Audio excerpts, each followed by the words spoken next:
friends, welcome to Dr. Rajkumar's Learning App. So today's topic is about Russia has sent its troops in Ukraine. So we will discuss about how Russia has sent its troops to the eastern part of the Donbas region of the Ukraine. So what was the background for this? What are the global responses? Why Russia has taken these steps? And what are its impact, and what is the stand of India on this? So what is the context? So Ukraine crisis, Russia orders troops into rebel-held region. So which are the rebel-held regions? They are Donetsk and Luhansk. So these are the regions where Russia has sent its troops. So what is the background? So the Russian President Putin has recognized Luhansk and Donetsk region of the Ukraine as independent states. So it has said that these two regions, they have their independence, they are recognized as the independent states. Why? Because from 2014 there was rebellion against the Ukraine government and they wanted these regions, the people wanted these regions to be independent. And so as there was demand by the people themselves, so Russia has said that it has recognized these two regions, which is called as Donbas region, as the independent states. So breakaway regions, that is Donetsk and Luhansk, are collectively known as Donbas. So you have seen that it is already, we have seen that it is called as Donbas, and since 2014 thousands of the people have lost their lives against fighting against the Ukrainian army or the troops. So they broke away from the Ukrainian government control in 2014 and proclaimed themselves to be independent people's republic. So if you see in this region was following Russian principles, or the schools, they were teaching the Russian syllabus in their schools. The students were taught Russian syllabus. The currency they used was Russian, as well as many of the Russian influence was there on this region. Also in the recent years, Russia has issued passports to large number of people belonging to these two regions. So the rebel held areas have been evacuating women, children and elderly to Russia since last week. So why the evacuation has been taken place? Because if Russia declares a war against Ukraine, to save the lives of the people, the evacuation has been taking place since last week. So from few days, many of them, women, children and elderly, are pushed in the Russian territory. And what actually Putin says that Ukraine was an integral part of history of its country, that is Russian history, and described eastern Ukraine as ancient Russian land. So he is claiming that the Ukraine belongs to Russian history, and so it belongs to Russia itself. So entire Ukraine belongs to Russia. So it is not a separate part of the Russia. It is not a separate country, but it is a part of Russia itself. So now Russia has sent its troops to the Ukraine, or the eastern part of the Ukraine, that is Donbas region. So members of upper house, that is Federation Council, voted unanimously to allow Putin to use military force outside Russia. So the Senate has unanimously allowed Putin to use its army, its military force outside Russia, and hence an order has been issued by Russian army, for the Russian army, that is Putin has issued an order to the Russian army to go into the Ukraine, or the eastern part of the Ukraine, that is Donbas region, as a peacekeeping force. That is peacekeeping force. Why Russia has sent, why this Putin has sent its troop? It is to maintain the peace in the region. So the reason given by the Putin here is that it has sent its troop only for the peacekeeping mission. It doesn't want to attack Ukraine, but it wants only to maintain the peace and order in that Donbas region. Now Russian equipments have already reached Donbas, which can be pushed further into Ukraine. Now what has happened here is that already Russian weapons, already Russian troops, they have entered in the Donbass, which means that already many of the technology or the military weapons already they are present in the Ukraine, and so they can be used against the Ukraine when the war breaks out. So here Russia has made a clear position that it might attack Ukraine, and also it has aligned hundreds of troops along the Ukrainian border with the Belarus. So it has put weapons, army, tanks along the Ukrainian and Belarus border. So what is the world response now? So as soon as Putin has ordered the sending of the troops in Ukraine, the world has come out with the economic sanctions against Russia. Many of the countries like USA, Japan, Australia, UK, Germany, they have imposed a sanction against Russia. So what are these sanctions? Who have put the sanctions? We will see here that US has swiftly condemned Mr. Putin's move, and President Joe Biden signed an executive order that prohibits new investment, trade, financing by Americans in breakaway regions, sanctioned two of Russia's state-owned banks.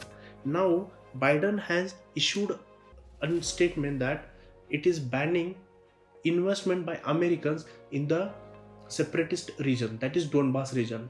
It is not sanctioned on the Russia, but the investment is prohibited in the breakaway region, that is Donbass region. And also it has put the sanction on two Russian state-owned banks, that is VEB and Promens Bank. And it has also blocked from trading its debt on US and European markets. So whatever the stocks are there, it cannot be traded now on US or the European markets. So these are the sanctions which has imposed by the USA. Now UK has also imposed some sanctions against Russia. So assets of 5 banks has been frozen, and along with this 3 Russian billionaires travel ban has been imposed on 3 Russian billionaires. Why these 3? Because they are considered as the most closest to the Putin. So the ban on these 3 billionaires has been imposed by UK, that is travel bans has been imposed. And the most important sanction comes from the Germany. Germany has halted 11 billion Nord Stream 2 gas pipeline which runs from Russia to Germany. If you can see, this is the Nord Stream 2 gas pipeline. Now Germany has halted this pipeline. So the working process will not start by the Germany. So this might be a very much blow for the Russia, because it is an $11 billion gas pipeline which supplies the natural gas from Russia to Germany. Also, Canada has come up with a sanction on Donetsk and Luhansk region, and it prohibits dealing in Russian government debts, restrictions on 2 Russian financial institutions, and deployment of army personnel in the NATO in the Western European region. So Canada has sanctioned on the breakaway regions, then it has sanctions on the government sovereign debts, that is Russian sovereign debts, and also it has put restrictions on the 2 financial institutions of Russia. So it has also helped by increasing the forces in the NATO. It has sent few army personnel in the NATO that are posted in the Ukrainian region or the Western European region.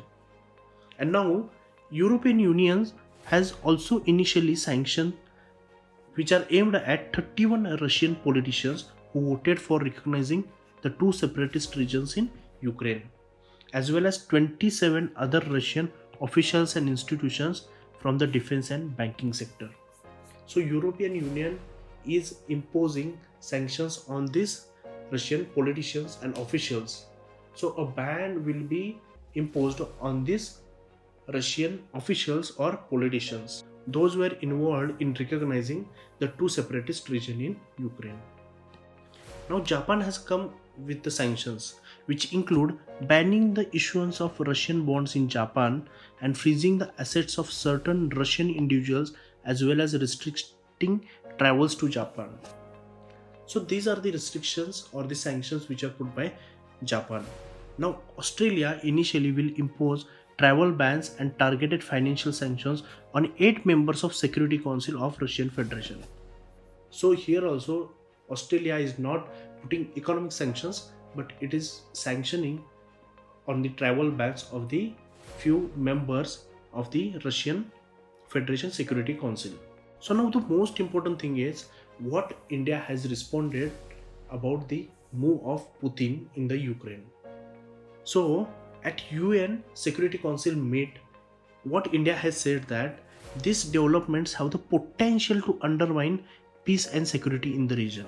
So TES Trimurti, who is India's representative to UN, has said that this can undermine peace and security in the region. So India has called for restraint on all sides and said that issue can only be resolved through diplomatic dialogues. So India is neither taking the side of USA nor taking the side of Russia. So it is taking the middle path and is asking to go through the diplomatic pathway to solve the issue. So it is neither siding the Russia nor USA. But this might go against India's interest. So USA can go against India as US is needing India against China in Indo-Pacific region, but this move of India can sadden USA. And if India takes the side of USA, Russia can sadden by India's move, because we know that in coming days Pakistan's Prime Minister Imran Khan is visiting Russia. So it can increase the relations with China. Russia's relations with China and Pakistan can be increased, which can be harmful for India's interest. India has also called for giving space to recent initiatives undertaken by parties which seek to diffuse tension, like Minsk Agreement. So what India is saying that Minsk Agreement should be followed to de-escalate the tensions. So India's permanent representative to UN said that well-being of over 20,000 Indian national students in Ukraine is the priority. So for this, India has sent Air India flights for the Ukraine to bring back Indian citizens who are staying in Ukraine, to bring back the students who are studying in Ukraine. But what should India do here? So India needs to take a clear policy. The question is, should India side with US or it should side with Russia? India is dreaming to become a global power, and to become a global power it needs to take a clear stand, because now the situation is worsening and India cannot take the mid path, so it needs to take risk. So as a world's largest democracy, it has its own border disputes and separated disputes. It needs to take certain strong stand on this move. So India should take risk here, because here sovereignty and integrity is also important, which India has always talked about. So India needs to take decision on what is right and wrong. So we need to think that whether the Russia's move is correct or wrong, whether it is right or wrong. But we also need to understand the risk coming out by taking a clear stand. It can go against India's interest as well. If India takes a clear decision, it needs to face certain negativities from either side, that is either from Russia or either from USA. So why India will be need to take such kind of decision? Why India is not able to take a clear decision? Because India is dependent on US as well as on Russia for defense technology. So India is needing both USA as well as Russia to fulfill its demands in the region. Now, before taking such a stand, India needs to be self-reliant. It should be independent in defense in economic terms. To become an independent or self-reliant, it takes a long time. So whether to take a clear stand on this issue is the question mark. So this is the India's response with respect to Russia's sending troops to Ukraine. So what are the impacts of Russia sending troops to Ukraine? So this has made a large impact on world economy. So firstly, we can see that We can see here that the stocks of Indian companies with exposure to Europe have fell down. So the prices of the Indian stocks with the exposure to Europe, they have reduced, they have fallen down. Now the global stocks have also tumbled. So there is drop down in the global stock market. It has also affected the supply chain across the world. If we see the oil and natural gas supply chains has been disrupted because Russia is one of the largest exporter of crude oil as well as natural gas, and this has created rise in the crude oil prices or the oil prices, which is approximately $100 per barrel, and this can also have an impact on Indian economy as well as global economy. And now what investors are thinking, they are investors, they want to invest their money in the safe havens, in the safe currency like Japanese yen. So they wanted to stock their money in the safe currency like Japanese yen. So these are few of the impacts of Russia sending its troops in the Ukraine. So this was all about Russia sending troops to Ukraine. What are the reasons for that? How world has responded over the Russian move, and what was India's response? What was the stand of India, and what was the impacts of this Russian move over the world economy? So thanks for joining us. Thank you.